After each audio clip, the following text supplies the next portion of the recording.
होता की फलाट क्रमांकाला कुठली बस लागलेली आहे काय आहे, मग ही नक्की घटना संगनमतानं घडली की मग नक्की काय? सीसीटीव्ही फुटेज आता प्रश्न त्याच्यावरती मी जास्त बोलणार नाही, पण सीसीटीव्ही फुटेजमध्ये लोक भरपूर दिसत आहेत. तिथं स्टँडमध्येही लोक आहेत. ती मुलगी बसमधनं त्या उतरली त्यावेळेला शेजारच्या बसमधले ड्रायव्हरही चढताना दिसत आहेत. लोकांचा वावर हा तिथे दिसतो. इव्हन तो माणूस तो आरोपी तिच्याशी बोलत होता, ते दोघं बोलत होते त्या टाइमला तिथे एक व्यक्ती बसलेली होती आणि मुलगी त्याच्या बरोबर गेलेली. तिथेही आजूबाजूला लोक दिसत आहेत. ओव्हरऑल सगळीकडे तिथं लोकांचा वावर होता हे दिसत आहे सीसीटीव्ही फुटेज. घटना घडल्यानंतर आरोपी जेव्हा बाहेर आला तेव्हा मुलगी आल्यावर तिथं शांततेत बाहेर पडली, कुणाला काहीच सांगितलेलं नाही.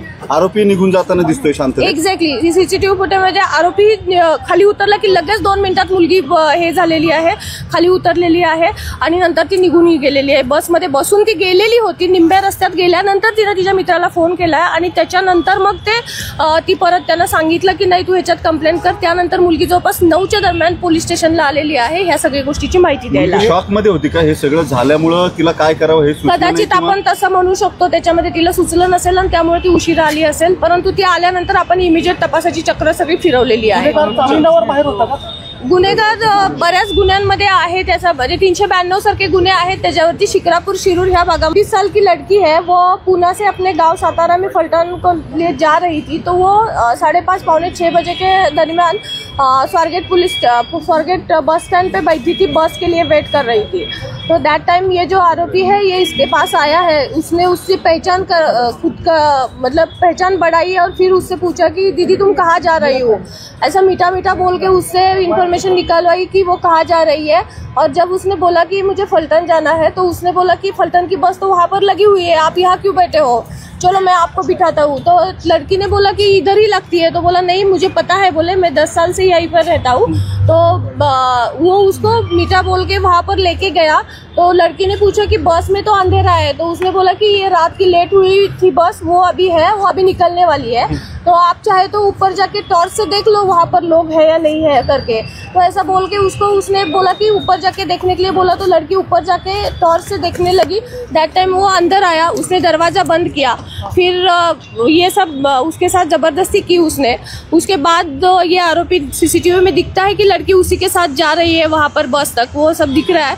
और उसके बाद जब ये हुआ तो उसके बाद लड़की भी वहाँ से निकली है और वो अपने गाँव जा रही थी. तो बीच में उसने अपने एक फ्रेंड को फोन करके बताया कि मेरे साथ ऐसा ऐसा हुआ है. तो उसके फ्रेंड ने उसको बोला कि नहीं तू वापस जा और पुलिस स्टेशन में जाके कंप्लेंट कर. तो वो लड़की यहाँ पर आई पुलिस स्टेशन में और उसने हमारे पास ये कंप्लेंट की. उसके बाद हमने इमीडिएटली सीसीटीवी फुटेज वगैरह निकाला, सब ट्रेस आउट किया.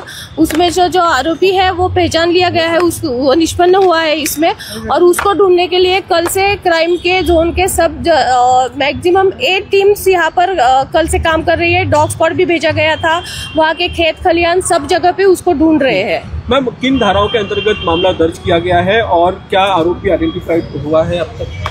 ये BNS के अंतर्गत किया गया है, ये किया है. और आरोपी अभी तक अरेस्ट नहीं हुआ है, लेकिन आरोपी की पहचान हुई है, उसका डिटेक्शन हुआ है. उसका नाम है दत्तात्रेय रामदास गाड़े करके.